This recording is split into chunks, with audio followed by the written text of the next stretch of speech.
Psoriasis आणि ताण याचा संबंध किती गंभीर आहे? कधी तुम्हाला असा अनुभव आला आहे का, की आयुष्याचा एखादा काळ खूप कठीण असू शकतो. कामाचा ताण वाढलेला असतो, कौटुंबिक जबाबदाऱ्या वाढलेल्या असतात आणि त्याच काळात तुमच्या त्वचेवरचे सोरायसिसचे डागही जास्त दिसू लागतात. अनेक रुग्ण मला हेच सांगतात, डॉक्टर, जेव्हा मी खूप ताणतणावात असतो, तेव्हा मला सोरायसिस वाढतो. पण हा फक्त योगायोग आहे का? की खरंच ताण आणि सोरायसिस यांच्यात काही खोल संबंध आहे? नमस्कार, मी आहे डॉक्टर राजेंद्र सो.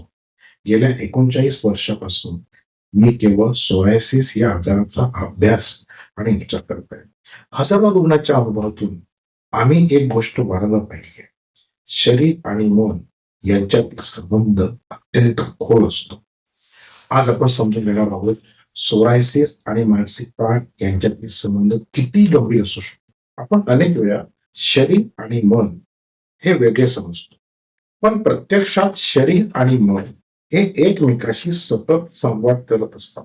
जेव्हा आपण मानसिक तणाव अनुभवतो, तेव्हा तो फक्त विचारांपुरता मर्यादित राहत नाही. त्याचा परिणाम शरीराच्या अनेक प्रणालींवर होतो. उदाहरणार्थ, हृदयाची गती वाढते, झोपेची पद्धत बदलते, भूक बदलते, ऊर्जेची पातळी बदलते. याचप्रमाणे शरीराच्या प्रतिकार शक्तीवरही ताणाचा परिणाम होऊ शकतो.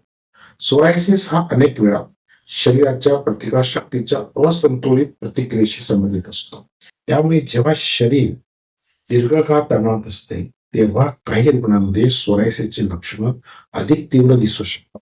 याचा अर्थ असा नाही की ताण हे सोरायसिसचे एकमेव कारण आहे, पण ते एक महत्वाचे ट्रिगर असू शकते.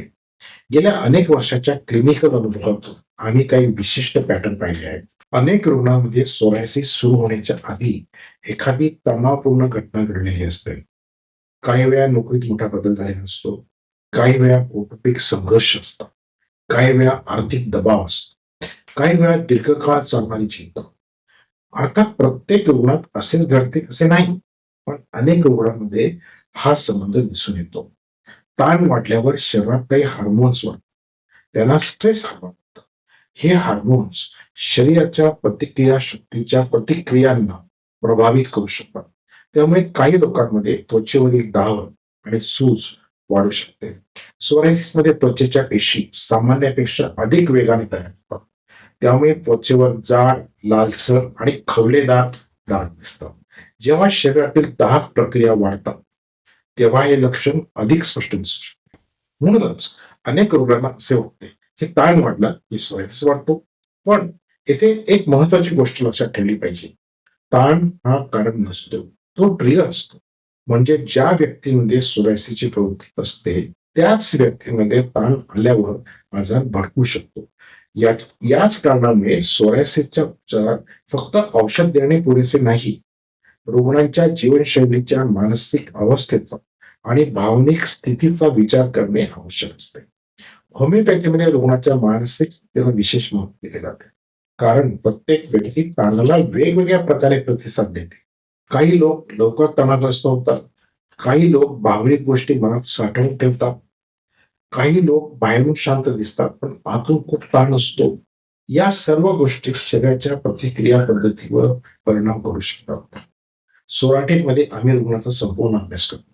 फक्त त्वचेवरील डाग पाहून उपचार ठरवले जात नाही.